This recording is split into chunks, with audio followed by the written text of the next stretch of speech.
Semafor's Dave Weigel on the debate and how each campaign is approaching gun politics as we head down the stretch. That and more on this episode of the Weekly Reload Podcast. No, the devil's got no hold on me. All right, welcome, ladies and gentlemen, to another episode of the Weekly Reload Podcast. I'm your host, Stephen Gutowski. I'm also a CNN contributor and the founder of thereload.com, where you can head over and sign up for our free newsletter today if you want to keep up to date with what's going on with guns in America. This week, we are talking about the debate. We finally got some gun action, gun play, gun debate in the debate for the first time all year, actually. To do that, we are bringing on one of my favorite writers and somebody who's intimately well informed of politics on the national level in this country, Semafor's Dave Weigel. Welcome to the show, Dave. Thank you so much for joining us. No, it's great to be here. Thanks for having me. We've known each other for a while, and I boost your stuff when I can, because this is I'm just doing an ad read for you now, but I'm very aware as somebody who shoots occasionally, has friends that have guns. You fill this gap of knowledge in the media of people not quite knowing how firearms work. So you do great stuff. I really appreciate that. And you're somebody that is constantly delivering scoops in political news. And you have been for your entire career. So I appreciate you coming on the show and giving us some of your insight. It's your first time on. So glad to have you. Tell people a little bit more about yourself before we get going here. Right. I am a politics reporter at Semafor. I helped start it. I wasn't one of the first founders, the guys who raised the money and did the hard stuff. But I was one of the first employees once they started hiring reporters back in 2022. I spent 7 years before that at the Washington Post, a year at Bloomberg. I'm going back in time. A year at Bloomberg, 4 years at Slate. And before, Reason Magazine was really kind of where I started my reporting career. I had other media jobs, but back in 2006 to 2008, which in retrospect, really perfect time. If you could choose to be at a libertarian magazine, it was for the collapse of the Bush administration and the rise of Ron Paul, absolutely ideal time to be covering libertarians. And attitudinally, I think I've changed on some issues, but I was right in the mix with libertarians at the time. Mm-hmm. That's how my politics were coming out of college into the industry. And I've always covered politics. I've written about other stuff. I've written a book about progressive rock. I'm writing one in the next year about the video game Bloodborne. Nice. Which is actually has guns in it, but only a couple. Does it? And and there's all swords and stuff. But well, they're for parrying. You use if somebody's coming at you, you time it right, you gut shoot them, and then you can stab them. Anyway, there you go. most of my time is spent reading and writing about politics and campaigns, and especially at the Post and Bloomberg. When I had the resources, I still have the resources now. I can travel when I want to. I've always been a frugal traveler. My thing has always been, I heard this is interesting. Let me go out there and see what's up. I don't like being the 50th person at a exploitative sort of story. Right now, I'm not heading to Springfield, Ohio, because I think there are people who can speak Creole. I know one who are there writing stories about the Haitian community. But if it's, hey, this race looks interesting, or hey, something weird is happening in the state capitol, I would go there, meet the people, and try to really source and report things broadly with a lot of from the ground voices, because I felt this when I started, but I felt this more and more each year. Just, it is so easy for people to just read news that is just not reported from, I would say the field, but even reported by calling people or looking up documents or fact checking. Getting out there and seeing something and saying, "Hey, everybody, this is what it looks like for real." It's always been useful, no matter what happens to the media. These days, a lot of people just get their news from screenshots on various social media platforms that come from accounts that are maybe 5 times removed from where the person who actually wrote the text in the screenshot. So it's there. Obviously, here at the Reload, I think we highly value reporters who actually go out and report. So that's why one of the main reasons I've followed your work. I also found you have a pretty good sense of the politics of the moment and motivations on either side. And you have discussions with a lot of people in each party on where things are going, especially in individual races, which is why I want to bring you on to talk about the debate and where things are headed on the gun side in this election. Obviously we had a bit of an exchange there, not really on gun policy necessarily. I've talked about this on I think the Active Self-Protection podcast and maybe our news update as well. But, the question wasn't about what are you going to do on guns? The question was, Kamala Harris, why have you changed your position on these various things, including a mandatory buyback, where she's walked back that support? And then, Trump accused her of wanting to confiscate everyone's gun. And she said, no, I own a gun. I'm not going to confiscate everybody's guns. So, that she called it a lie. And, I don't know, what did you make of that exchange to begin with? And I guess of Harris pointing to her own gun ownership, which she hasn't really done much as a counter. I can start there. So the Kamala story is that she was a rising Democratic star for a long time. You can actually go back and find her on C-SPAN 18 years ago as a future Democratic person who would matter. She happens to run for president in 2019, which is, I think, in the long view of things, near the top of the bell curve of Democratic wokeness is, as a catch-all term. Wokeness is that we didn't need to go to the right during the Clinton years. The country is demographically going our way. If we change pronouns, we can change reality, et cetera, et cetera. I'm not trying to be glib about that. I'm saying just there's like one thing I've noticed that just the way Democrats even talked about civil rights changed, and they still believe the same things, but they've gotten a little more. How do we talk to everybody, not just to ourselves? Sure. And 2019, 2020 was definitely pushed left in a lot of that primary, and Kamala got caught up in that push for sure. Yeah. So she's running, and in 2010, she was interesting to Democrats because she was a DA in San Francisco, then AG, who wrote a book called Smart on Crime, which is not that easy to get. And I feel like it wouldn't be bad for her if they published it, just made it free for people to read, because her whole thing was, yes, we can reform the criminal justice system. It's not good if people are locked up forever. But we also need to use the law to stop truancy, to stop recidivist criminals, et cetera, et cetera. She's run for president, though, and the mood inside the party is post Michael Brown, pre George Floyd. We need less policing. We need fewer jails. We need to close down jails. We need criminal justice reform. So she mentions in 2019 that she owns a firearm, and the only coverage she really gets from Democrats on the right, on the left, et cetera, is this is a problem. This is she's secretly a cop, neoliberal with a gun. This is bad. Right. And a handgun at that, right? A handgun. There was a whole op-ed at the time about how owning a handgun meant she was out of step with the party, right? Oh, yeah. And that's what I mean. Had she run in 2012, that would have been a plus. Had she run in 2008, it would have been a plus. But it was not a plus in 2019, and it is now. But the reason she brought it up is because in 2019, the curse of running in that cycle for her, as somebody who wasn't quite sure how to win that primary, she tried to own one of the progressive lanes, or I guess the progressive lane, one of the candidates in that progressive lane. Okay, Joe Biden's running. We're not going to win Biden voters. The party is moving to the left, not the right. Bernie Sanders is old. I am a rising star female Democrat. Would be the first female president, first black female president. I'm going to emphasize my progressive values. She does that, and she is for gun buybacks, mandatory gun buybacks, and just really never talks about them again after she drops out of that primary. She runs with Biden.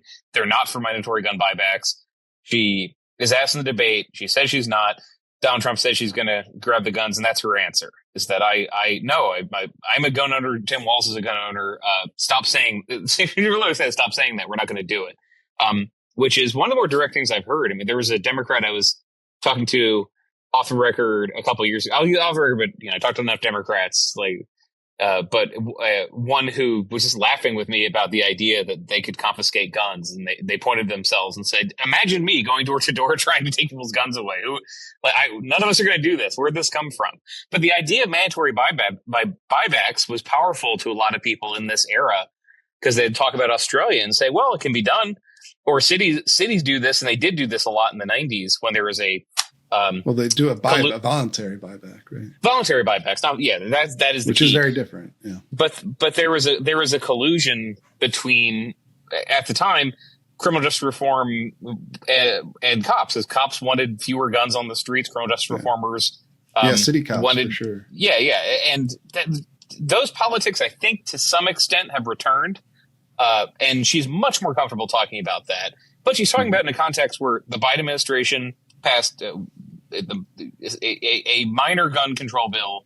The Supreme Court, Safer Committee. And you know more about this. I don't want to overtalk things that you know more than me about, but the Biden administration and Democrats are limited because they can pass that bill, but the Supreme Court with Bruen and other precedents is going to strike down more aggressive gun bills. It is very hard for me to imagine how you would pass.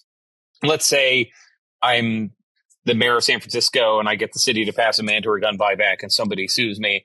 I think I'm probably going to lose. So I almost say it's ironic, but it might just be luck. Her politics of 10 years ago are actually a good fit for the party now. Her owning a gun, her saying she's not going to take these guns away is good for her. Where Democrats are at and where she's comfortable is saying, well, we just need more background checks. We need to enforce the laws we have. We need to make it harder to buy a gun, and we need to pass an assault weapons ban, which is a whole quagmire, as you know. But she is comfortable in a way Democrats are all comfortable now saying maybe it's not a great thing that it's incredibly easy for a Thomas Crooks to get an AR-15 very easily, or a Georgia school shooter to get an AR-15 very easily. Maybe it should be harder. Maybe they should be treated the way machine guns are treated. That's as far as they go. You don't hear Democrats talking about buybacks or restricting handguns or anything like that. You do find people on the fringes, sure, but the rest of them have just adjusted to this new reality where they're not running on that. Yeah, I mean, obviously, I don't want to overemphasize how much she's moved from the 2019 position, because she basically went from mandatory buybacks for assault weapons to we'll just ban the sale of them. I guess. So she obviously didn't flushed out a lot of this stuff, and there's no written proposal or anything. It's just we're going off kind of what the general assault weapon ban proposals out there are, but those let you keep them if you already have them. Maybe there's some sort of Biden had talked about registration of them under the NFA, I think that's what you're talking about, when treat them like machine guns or whatever. This is why I'm deferring to you on some of the terminology, because I don't want to be one of those people who just says who gets it a little bit wrong. I would rather you get 100% right. Yeah. No, I think you're right about the general tenor of where the Democratic Party seems to be at this point. It is still fairly to the left of where it was 15 years ago, but it's but she's walked back a little bit. I think she's just back into where most Democrats are at. She's kind of just running on what Biden was already running on, right? The universal background checks, red flag laws, assault weapons ban, but not mandatory buyback. But I'm interested in this aspect of it that you highlighted here of, her doing it, her emphasizing her gun ownership as a defense against Trump's criticism that she's going to take people's guns. Right. Because she hadn't been doing that before, right? Before this debate, I'd forgotten, to be frank, that she owned a gun, even though she did mention it in 2019. I did too. I had a moment because I was at the debate. I was like, "Hey, is this news? Media holding room in Philadelphia, not a workroom in Philadelphia," and she said that, and I had a wheel turned, and I said, "She did," and I thought, I think I wrote out something about that in 2019. But a lot of us were surprised. Yeah, because she hasn't talked about it. She has not mentioned this, and that is a pretty big contrast to how they had been dealing with Tim Walz's gun ownership, which was a big focal point during the DNC, for instance. They talk about him hunting and he owns guns, and that's why, but he still believes in these common sense reforms. This is not a new, line of argument. Obviously, Democrats have used this for a long time. Joe Biden used it a lot over his political career, but she hasn't used it before now. And I actually wonder if you think it'll be a little more effective. And the reason I ask that is she owns a handgun, and she owns a handgun for self-defense. Usually this line of argument is I own a shotgun to go hunt geese or ducks or whatever. And that's, the argument is that's an acceptable use of firearms. We're not interested in restricting that. We just want to go after, AR-15s or something like that. most Americans own handguns, not shotguns, and most Americans own guns for self-defense, not for hunting. So it feels like her personal story is a bit closer to the average American gun owner than, say, Tim Walz or Joe Biden's. Do you think that has any impact? Do you think they'll go with that? Or is this a one-time thing? Well, she hasn't had a follow-up question. I'm curious because she's going to start doing, I think she's already starting today to do more interviews with local media. And this is frankly a good question for local media. She's in Pennsylvania. The states where she needs to run, this is not news. They're swing states, but they're also, Pennsylvania has a mix of voters who are very hard for Democrats to reach, who do hunt. I mean, my friends, I'm from Wilmington, Delaware, and my friends who own guns, that's, I have a mixture, but they mostly have guns for hunting and for take them to a range or take them to a place where they can shoot. Sure. And then a couple of self-defense Glocks. And so, it sounds more real because she was as a prosecutor, you have some protection, but you're not like a vice president who has a phalanx of people and this SUVs flying everywhere. This is not uncommon for somebody who's a prosecutor who deals with, there are people that you're putting in jail that might have a grudge against you. Dianne Feinstein was the same thing for her when she was at the lower level of government. She owned a gun because she got threats. It's a very similar story. She got threats. She knew Harvey Milk and Mayor Moscow when they were assassinated. Right. So that actually I thought was interesting because one argument the NRA makes politically in its ads for years, and I remember doing this against Mike Bloomberg, against Hillary Clinton, is, politicians, they have security details and they don't want you to protect yourself. So Harris actually, I think almost by, I don't know by accident, I don't know how much she saw that ad and responded to it, but she's right. She's right in the middle of this conversation. No. It's I know what it's like to have a weapon at home in case something happens, and that is I think more relatable than the stereotypical liberal who doesn't want to be near a gun, who's scared of guns, who doesn't want to have one in the house. I'll say. And I'm probably getting further afield of anything she'll run on, but she does not have young kids. She never had. She is a stepmother to Doug Emhoff's kid, so she was not in the sort of situation that I think a lot of people who don't own guns fear, which is you have a gun in the house and a kid who doesn't know any better picks it up and does something, or you have a suicidal teenager and they use it to kill themselves. She didn't have that experience. She owned a gun when she was a fairly high profile prosecutor in San Francisco, and she's kept it. The Walz experience, that's, I think, relatable for a lot of people, too. But that is important because when Joe Biden talked about guns, he talked about owning a shotgun. And famously, I think I remember it from 10 years ago. So it must be famous. Maybe? Yeah, when he was talking about after Sandy Hook, how you don't need to own an AR-15. He'd talk about having a shotgun, racking it. That's all you need. Somebody's trying to break into your house. They hear you rack a shotgun. They're going to run away. He said, get a double barrel shotgun. Yeah, he said, get a double barrel shotgun and then go outside if someone's trying to break in and shoot 2 blasts into the sky, which I don't know about you, but there's some pretty obvious flaws with that particular The blast device. into the sky was the part that I forgot, but that was famous. You're not supposed to do that.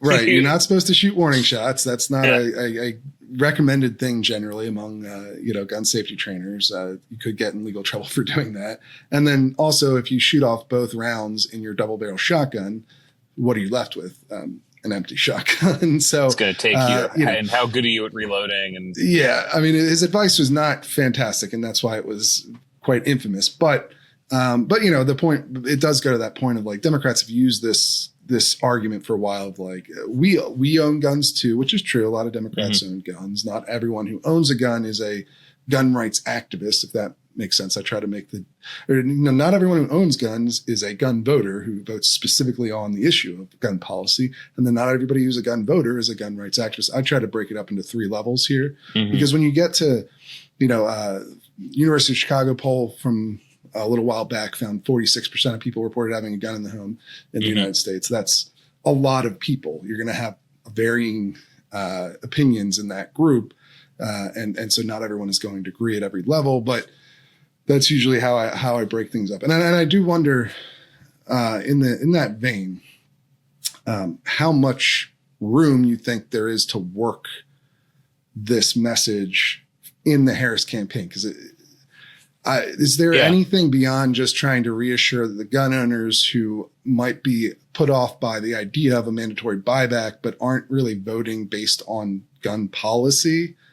That like, it feels like that's who she might be getting at with this, because I don't know that anyone who's going to vote explicitly on gun policy is going to look at this election, see the contrast in positions between the two of these candidates, and pick Harris just because she owns a handgun. You know what I mean? No, I think some of it is limiting bleed from people who maybe voted Democratic 10 years ago and think they're so anti-gun that they can't be trusted. Those voters generally, there's a matrix of issues, and Democrats have gone too far to the left on a few things. But we're talking about relatability. Yeah, you're talking about some of those surveys. A story that was developing end of the Trump years, George Floyd era, et cetera, was a lot of new gun owners were non-white. And so this is something, if she decides to talk more about it, I doubt they would run a TV ad that shows her with a gun or has her talking about it. I don't think there are that many voters who wouldn't vote for her, like that essay writer in 2019 anymore. But I do the sense I get from the campaign is it's more something for her to use as a rebuttal when she's accused of gun grabbing. And because it is a canned line, right? Yeah. Like this is prepared. She didn't just say that off the cuff. You don't think, right? I don't think so. No, she did do days of prep before the debate. They were ready for specifically Trump to bring up things that she endorsed in 2019. A lot of things go back to her running in 2019 in that progressive lane. I hope I was explaining this messy position she was in. They were ready for him to talk about what the ACLU's position that if immigrants here illegally need gender medicine surgery, HRT, they should get it. They're ready for Tim to talk about the mandatory buybacks. They're ready for her to talk about the fracking ban. She said she's not for the fracking ban, et cetera. Right. As a rebuttal, I think that's more where you're going to hear it. It's the sort of thing I would, not that she's giving me an interview tomorrow. I would want to know more about it. I did. By the way, I did ask the campaign. What was the answer you got? Nothing. They didn't say anything, which does make you wonder how much they will talk about this. Because they did, like I said earlier, they did actually respond to me on the mandatory buyback walkback and on record. So, it's not like they just ignore every single request I've ever sent them. And that's one of the things as a reporter, I don't know if you feel this, but sometimes you can tell, you get something from whether they say anything to you or not. Right. I mean, you can take something away from that. And they didn't respond to this. I followed up the next day as well. And it just doesn't seem like something, and I haven't seen them talk about it at all to anyone else either. Really, we only know that she has a handgun because of the 2019 CNN article where they talked to somebody anonymously inside of her campaign. She never said she has a handgun. She did. I don't want to countermand too much she just said on the pod. Yeah, but she was at a campaign event where somebody followed up about this. She said, you're right. Sorry. She said, I own a gun for probably the reason a lot of people do. But she didn't say what kind of gun. And then an anonymous campaign owner said, So we're agreeing with each other. They this could wasn't the first time more. She had it from her own list, but she's never said what kind of gun she has. And actually, it is kind of relevant, too. I wrote about this in my analysis piece this week because the thing is, she has this track record, right, in California. And there are some things that the kind of handgun she owns could be controversial because potentially because one is California. First off, the fact that she owns a handgun at all is a little bit interesting because she signed on to a brief in the Heller case, which is the landmark case for the Supreme Court said there's an individual right to keep and bear arms, which stemmed from DC's total handgun ban. And she signed on to a brief that said the handgun ban did not violate the Second Amendment. So that's one thing. But also California has what's called the safe handgun roster. So you can only buy certain kinds of handguns in California. And that has actually been extremely limited. Basically, no new models of handguns were sold over the past decade in California because when Kamala Harris was the Attorney General, she certified the law that required what's called microstamping, which is a sort of theoretical technology that doesn't actually exist in production yet anywhere and may never. And the effect of that was you couldn't have a new model of handgun on the roster without microstamping, and nobody made a gun that includes the microstamping technology. So they were all new guns were just banned until recently when it was found unconstitutional and the state stopped defending it. So I guess another aspect of it is if she owns a gun that is not on the roster, that could be controversial, right? Because she would be exempt potentially as law enforcement. And so she might own a gun that she deprived people of California from owning. We don't know because she hasn't said, but there's potential points of controversy there. The state, I don't know if every state does this. My wife and I lived in California for a while. Not that we were about to buy a gun, but I was curious. And the state says there are certain guns that you are allowed to have in California. Here's a list of them. Right. Certain handguns. I would be amazed if she didn't want to pick one of those. It probably would be good for her if it turned out she had a gun that wasn't on that list and somebody sued to take it away in the middle of the campaign. Right. But she's never explained that. Well, there's a law enforcement exception for that list. Interesting. That's why I like hearing from you because I do not know these things. I know politics, it's kind of crazy. Details. It's a little bit wild because the list is supposed to be about whether or not the handguns are safe. So it includes some requirements like a magazine disconnect, some things that aren't popular outside of California, but and a loaded chamber indicator of a very specific kind, and then this microstamping thing, which was impossible that's gone now. But one of the ironic things about the roster in California is that it's supposed to be the safe handgun roster, but law enforcement's not obliged to follow that roster. So they can own unsafe handguns if they want to. And I believe that extends to prosecutors. I'm not exactly sure if she took advantage of that or anything along that. That's one of the reasons why they might not want to talk about it. I don't know. There's just trying to bring up why there may be some controversy around what kind of handgun she owns.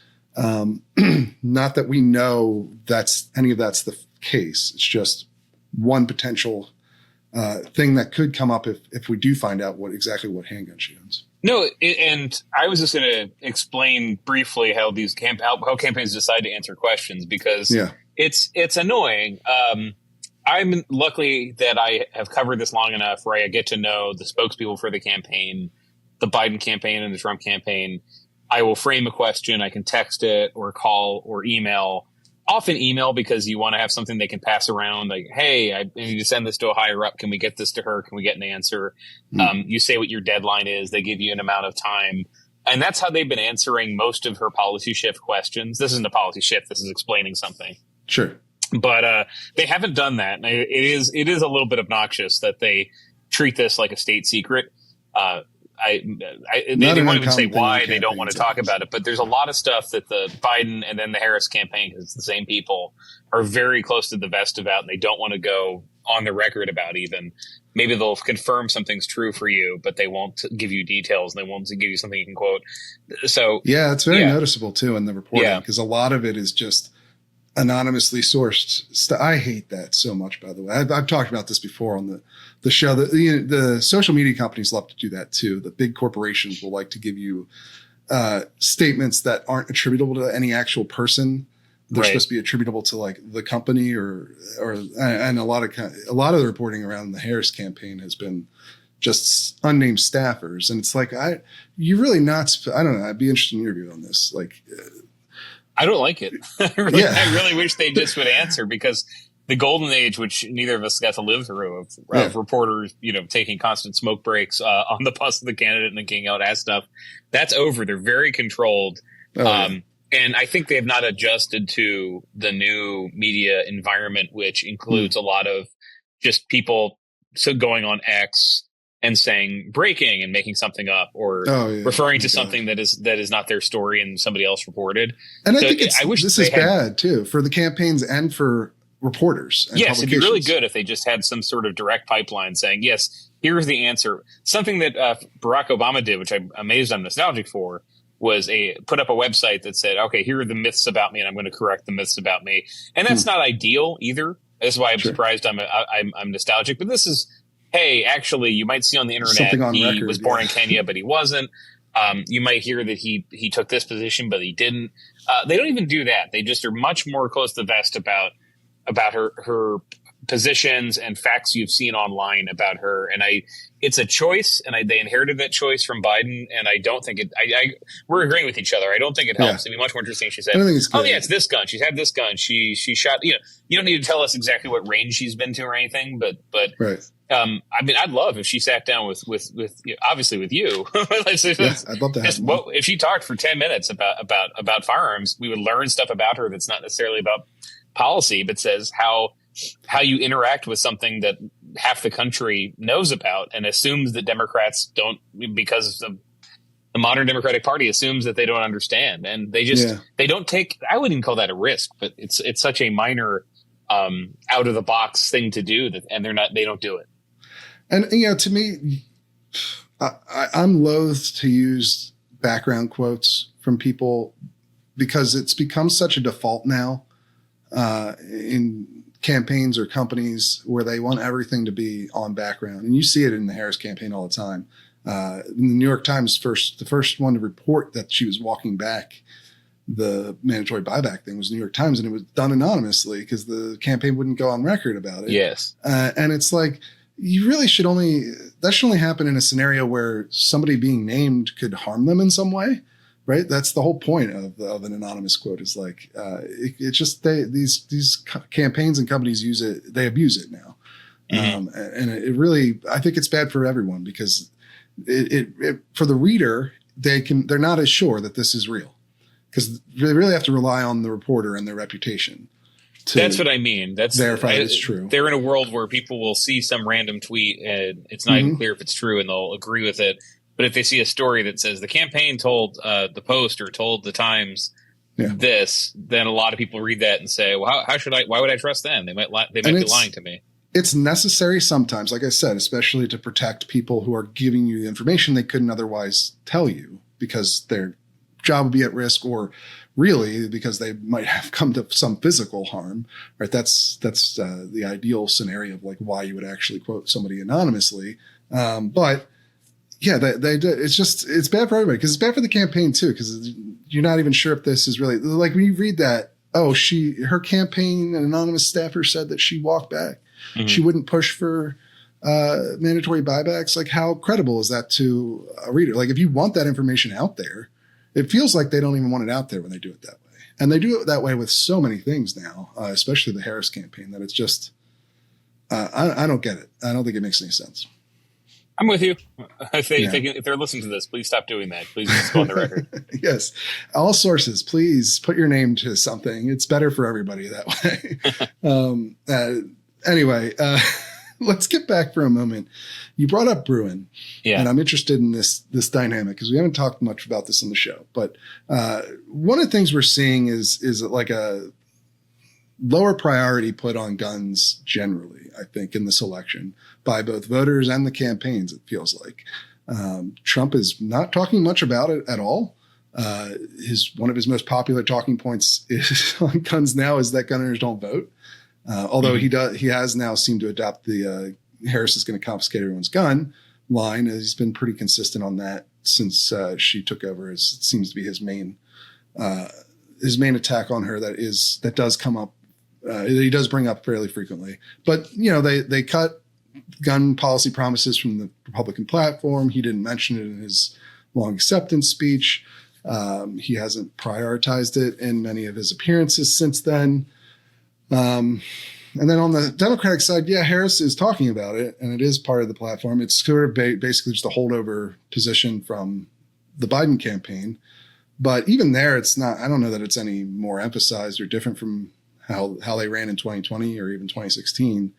And then voters don't seem to be making it a top priority either. Do you think part of that is just people are coming to terms with Bruen having set more stringent guardrails on what can and can't be done in the world of gun policy? I absolutely do. And your listeners know what this is, but you're a Democrat in 2013. It's a 5-4 conservative majority, but movable on some things. You still have the Heller precedent. They had in their minds what could be passed that would not be struck down at that time when they were introducing more aggressive laws, and in states where most of the action's been. Obviously, federal takes forever; nothing's really happened. In states, it had, they saw those limitations. Okay, we're Connecticut, we're California. What can we pass that'll survive scrutiny at the Supreme Court? And it's a more conservative court now. That definitely has limited it. Now, politicians and interest groups don't like to give interviews and say, yeah, we're giving up on this right now. But the Moms Demand actions and the March for Our Lives folks, etc. The asks have changed because of what they imagine would be struck down. I've seen that, and I've seen Democrats talk less about that because you don't want to be promising a lot of things that could not survive in the courts. Trump exploited one of those at the debate when he talked about Biden's student loan forgiveness. Now, Biden actually has forgiven a lot of student loans using the tools available to him, but he didn't do what he promised because conservative judges kept saying, you can't do this. And what happened? Trump got an issue out of it and saying that you're promising people stuff that you can't do. Same thing on guns. I think it has limited it.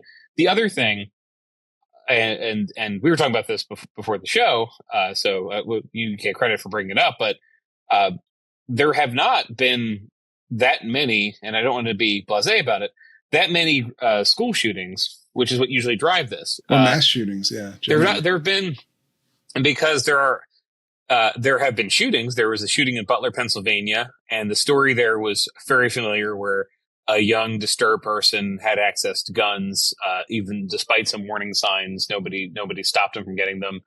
Democratic policy since Bruen or policy suggestions have been more, how do we stop somebody who might be dangerous from getting a gun? And when they're politically most comfortable, when a Republican politician or a judge says, hey, if a law says this abuser, somebody with a record of abuse, somebody who's on a terror watch list, etc., if they want a gun, we're for that. We're for preventing some people who should not have easy access to weapons. We're for waiting periods. We're for background checks.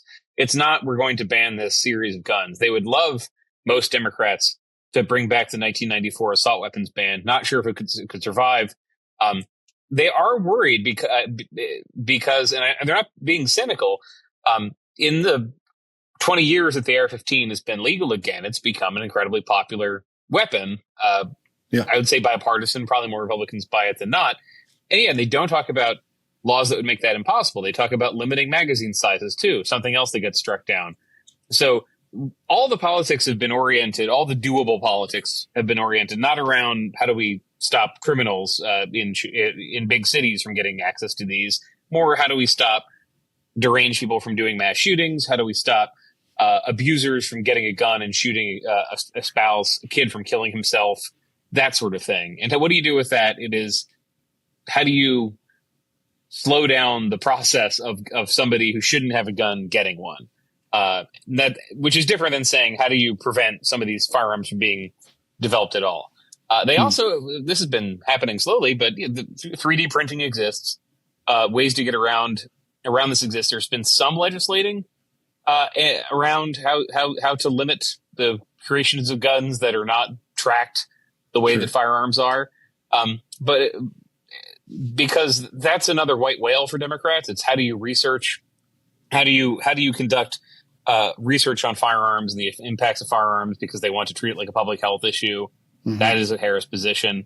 How do you do this without a national database?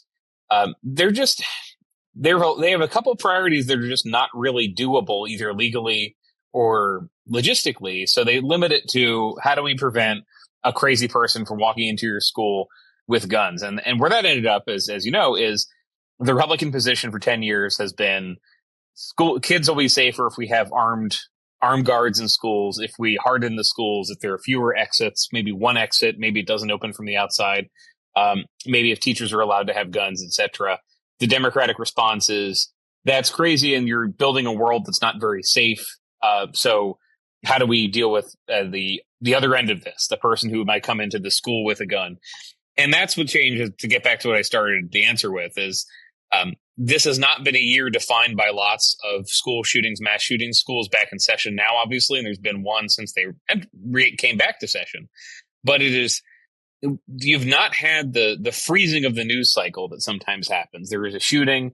The only thing people are talking about in the country, the only thing they're hearing about are these experiences. What Democrats do think is that a generation of parents have grown up worrying about their kids getting shot in school, and they have become more progressive on this issue, or more willing to support background checks and limitations, sometimes gun bans. They think that's why the issue has moved in their direction generally. And when there is a mass shooting, I wouldn't say, oh, it's good for them. But when there is that's how people's minds are fixed is, God, what if that happened to my kid? How do we prevent that? Democrats have an answer, which is background checks, etc. Republicans have an answer, which is armed guards. And they've kind of been moving on separate tracks. States where Republicans run things, they've just been introducing armed guards to schools with some effectiveness, but not total effectiveness. Right. Yeah. I mean, even the Georgia shooting shows kind of the pros and cons of that approach, because on the one hand, it sure seems like the school resource officers, the armed police that were there, did stop the shooting before it otherwise would have stopped, and probably saved many lives, perhaps. And they had, just installed a new security system that apparently worked properly in terms of emergency alert being pressed at the moment that the shooting started. And that probably, again, saved lives, but it didn't prevent the death of 2 students and 2 staff members and the injuring of 9 others. So, yeah, I mean, it certainly didn't turn out to be a perfect solution. I don't know that there is a perfect solution, but yeah, I mean, that is interesting, though. It seems like for you, it's 2 factors. Bruen limits the reality of what can actually be done on the gun policy front, especially for Democrats who want further restrictions. And then there just hasn't been a lot of attention on guns, because most of the time national attention on guns centers around high-profile shootings, and we haven't had that many of them. The Super Bowl parade, the Trump's assassination attempt, and then this Georgia shooting, really the only ones for the year so far that have actually gotten to that level of the threshold of national coverage for more than a few hours or whatever. And those haven't seemed to drive the national conversation very much, or for very long, I guess. No, they haven't. I think there are lots of reasons for this. It's not just the people. Some of it's desensitization. Some really is that there is an answer now. Arming. Sorry, there's the 2 competing answers already. That's well done. developed, But I guess. It's. I think some of it has been, because I remember coming into the Post newsroom many years ago, because I worked there in 2010 too, and it was around a shooting, and I remember helping with the story on the shooting. But there was a protocol for spring into action around the newsroom when there was a mass shooting, because when there was, it was the biggest story in the country. And I don't think that's the case as much anymore.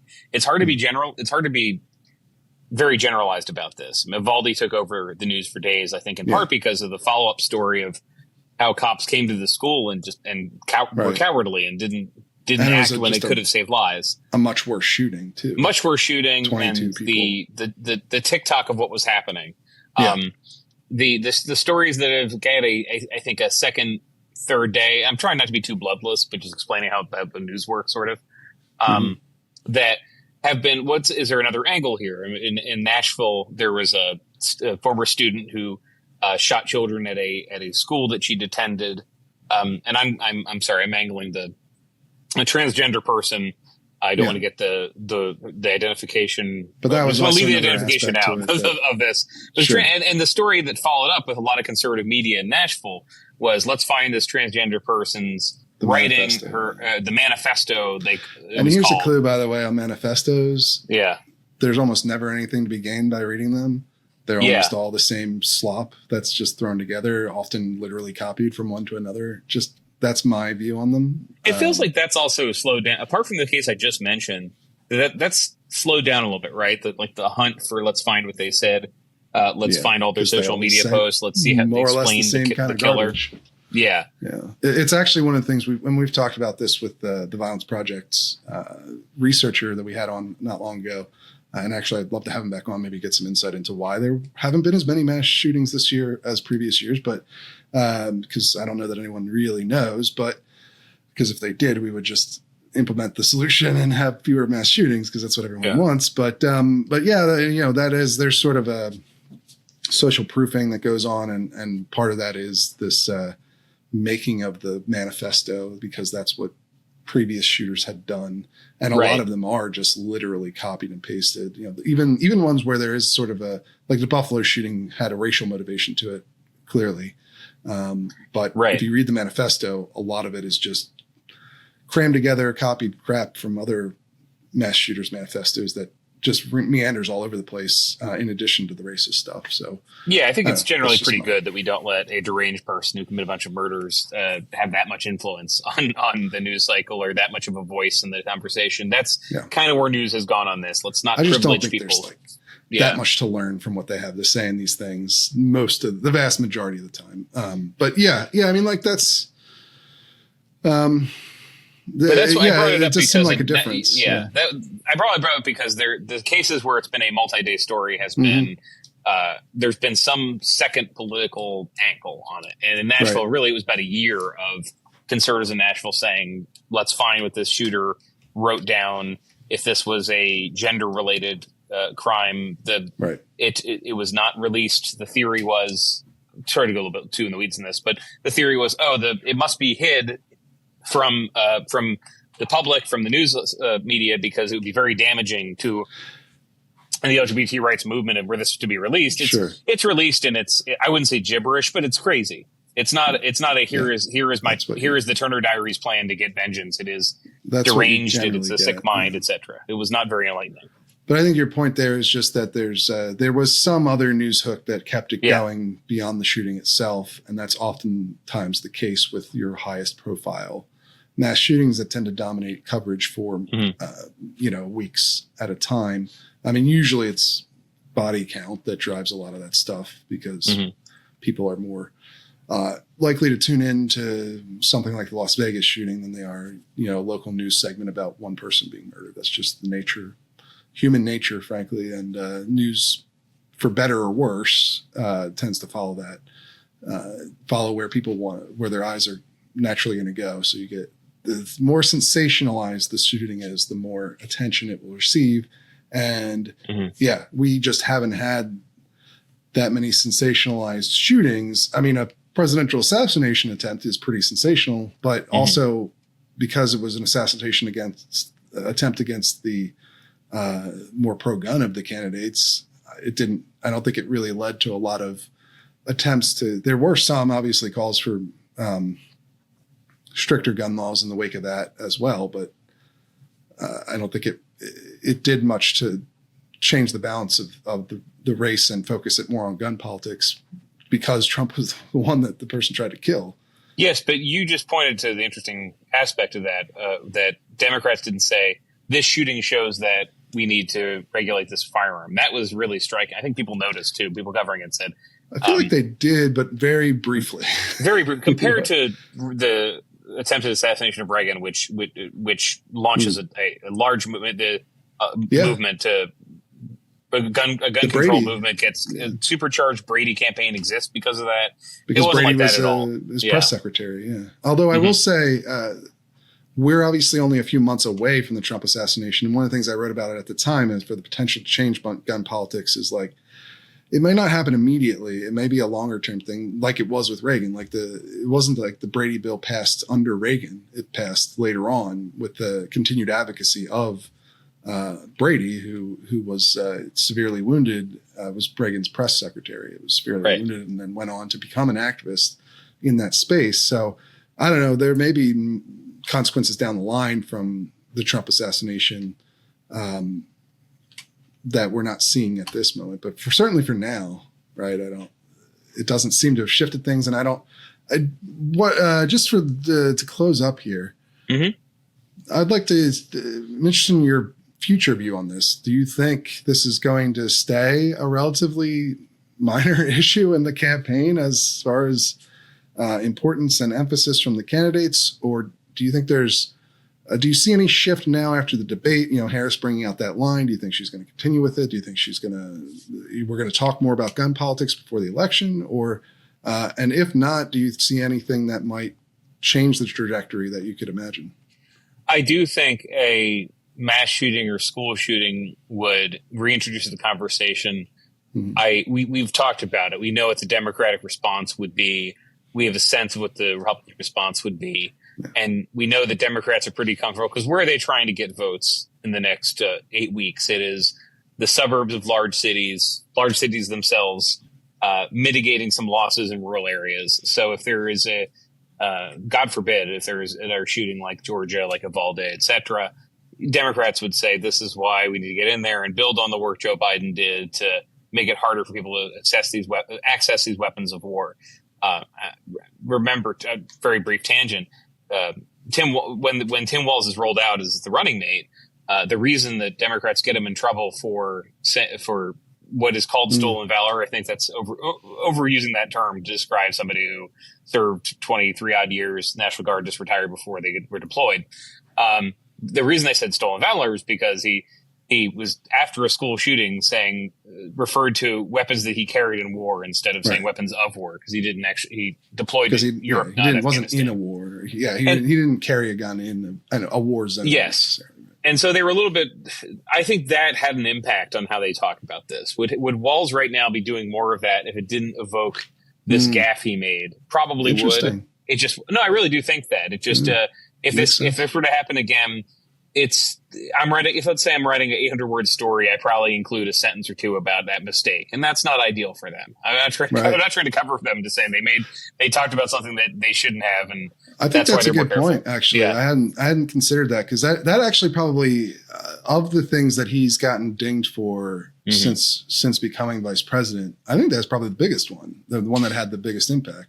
It was because there was more of like a misleading thing that it was much more viable that he misled on this particular point, because he said I carried this in war and he didn't. So he was using, that's interesting. Yeah. He was using a line that a lot of Democratic veterans use. Jason Crow, this is pretty common for a Democrat who served in either theater in the last 25 years, or 24 years. This is very common for them to say the weapons I carried in battle should not be in our schools and our streets, et cetera, et cetera. And they kind of can't because Walz botched that one time.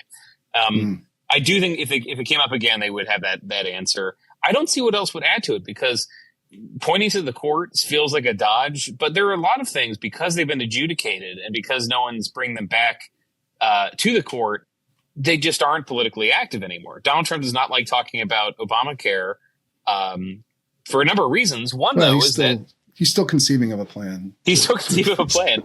But one is that Republicans have given up trying to get rid of it at the courts, and even the 6-3 Supreme Court just has been said very clearly there is not a end run you're going to do where you're going to prove this is unconstitutional. And so people stopped talking about it. It was 10 years of trying to do that, and it stopped. And I think that did happen with a lot of gun rights issues. If this was a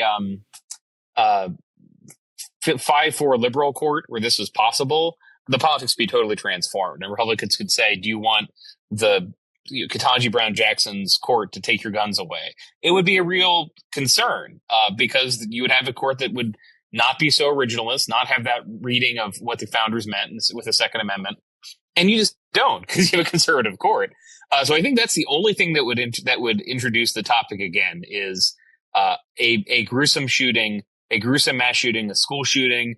And I don't want to go too fanciful on this, but when there were mass shootings with a racial or or bigoted component, it's usually about that. The conversation about Buffalo, about the Tree of Life in Pittsburgh, they're a little bit about gun control. They're more about bigotry. They're more, and this is the only part where you ever see Democrats and Republicans agree on this. Is Republicans will say, Democrats don't say this Tree of Life shooting would be prevented with background checks. They say it's bigotry, it's stochastic terrorism, it is hatred that caused that. And Republicans say, yes, we agree. We're not going to ban guns, and we agree on that. So I think it would take a non-ideological mass shooting carried out like by another person who should have been caught in a background check and wasn't. Another Adam Lanza, etc. That's what introduced this. I don't think otherwise it will be. And even the advertising about it, I don't expect Democrats to talk a lot about this. I think, again, like I said, could come up if Harris is doing an interview and she wants to mention the gun again. It might come up in Moms Demand Action's advertising in suburbs. If I live in, Bryn Mawr, Pennsylvania, or Washington County, Wisconsin, am I going to get a piece of mail that says that Kamala Harris wants sensible gun reform? Probably I will. But I don't think it's going to dominate the campaign without those external acts happening. But I guess to cap that off, you still view it as an important part of what might make those sort of small shifts that are going to matter likely in the outcome of this election. It could. Let's say, so in 2018, right before the midterms, there's one, Tree of Life, but then there's also a man in Florida who's sending bombs to different well-known Democrats. He's a right-winger who goes off around the bend. And there is this conversation in the last week of the midterm about right-wing ideological violence. And so this can change some of the minds in the electorate. There's somebody who's on the fence, but they're worried that the country would be out of control if the wrong person's in charge. With Republicans, I don't see it, because the arguments they make about your personal safety, if Democrats win, they're not, we need to take guns away from Venezuelan asylum seekers. We don't need the Venezuelan asylum seekers. We need to remove people from the country who might be gang members, who might be carrying out crimes, not the weapons they have are the problem. I just mean on a more general sense, like, even though it might not become the top issue of the race, right? With, if there isn't sudden burst of national media attention on gun issues, which probably would, for that to happen, it probably would require some sort of major mass shooting to occur. But even if that doesn't happen and it stays like on the national scene, a relatively low priority issue, do you think that it could, it's that type of issue that could still swing the election, just based on how important some smaller portion of the electorate finds it to be, and like whether or not Harris can assuade some of those people who might care about this, but are willing to go with her if she's a little more moderate, if they perceive her as being a little more moderate, or if they perceive her being too willing to take their guns, maybe they don't like Trump, but go and vote for him. You know what I mean? Like, do you think it's that's how a lot of people look at guns, even when it may not, it usually isn't the top issue in any election, really only for short moments around these high profile incidents, does the guns become the top issue. It's usually more of a, we think a certain percentage of voters are heavily driven by this particular issue. Do you think that still holds, or is that outdated thinking? I think it holds that it is an issue that dominates if there's an event, and it doesn't if there's not. It is not, if you listen to the Harris stump speech at a typical event, she has changed it a little bit since she entered. It's most of the same stump speech, but it is barely mentioned. I'm actually, as we're talking, I'm going to say, am I missing something? But no, I don't think she talks about it, but not. She'll mention the assault weapons ban as a goal, and not much further beyond that. So it's in even the mix of things you're going to tell the suburban voter that you want to get. Yeah. An assault weapons ban is going to is on the table if Democrats win. It's not if Trump isn't. But Trump isn't out there saying, vote for me or you're going to get an assault weapons ban. And I think that does say, who do they think is gettable? I mean, even so, I don't want to keep overcomplicating these answers, but who is Trump trying to get back in the tent? Because he has a pretty big coalition in 2020. Who's he trying to add? He's trying to add new voters, younger men who don't like politics and don't trust politicians and don't like political correctness. And they probably don't want an assault weapons ban. But he's also trying to win some suburban voters, and it's just not coming up as much. But add to that the court might strike it down. It'd be tough for Democrats. How do Democrats do it? They need the Senate. it wouldn't happen. It's just I don't think it's going to become a giant issue without an external event. Yeah. That's my theory of the race for the next 8 weeks. I don't think it's going to become a giant issue either. It still seems like, I mean, certainly people report it as being important to them, but of course they say that about almost every issue. If you look at the polling, it does feel like the reason gun voters get such a reputation for being formidable is that they may not, even when guns aren't the main issue, they may still vote on that issue. And it can swing elections that are close, I guess is what I'm trying to get. Yeah. I think it'd be tough. Because the reasons why parts of Northeast Pennsylvania that were Democratic 10 years ago don't like Harris. Yeah. Guns are on that list, but the Trump campaign's much more interested in making it about immigration than about guns. Yeah, certainly. All right. Well, hey, we appreciate you coming on and giving us a good chunk of your time to go through this. And I think we got into a lot of really interesting stuff and you had some good insights. So I appreciate that. And look, if people want to follow your reporting and see what scoops you might have on this issue or just on the campaign generally, where can they do that? Well, at Semafor, which is it's free. It's one of those. If you notice, a lot of websites now say give us your email. That's mostly to stop bots and spam. It's not because we're not a subscription site. It's free. But semafor.com, my newsletter is Americana. It comes out twice a week, but I also write stories whenever I can for the publication. And that's mostly what I do. If I'm awake and writing, it's mostly there. I'm on Twitter. I'm on Blue Sky. Every website, basically Substack. I'm at Dave Weigel, but that's more, here are some thoughts I had, or here's a movie I saw that is not part of my job. But Semafor is the main place. And then if you see a website, look for Dave Weigel. It's usually going to be me. And Letterboxd, that's probably where I have the most fun. I'd say, podcast aside, the minute to minute, what website am I having the most fun on? It's probably Letterboxd and Goodreads, where it's me saying, here's a book I read or here's a movie I watched. I think those are more enjoyable websites than like Threads or Twitter or whatever. Much more, yeah. Which are much more doom sites than your movie review and book review sites. A little more fun to peruse, I imagine. All right, well, much more, yeah. Hey, thanks for joining us. We'll have to have you go on again, maybe later in the race, just to give us an update on perhaps where things have moved and your particular insight into the campaign. But that's all we've got for this week. We will see you guys again real soon.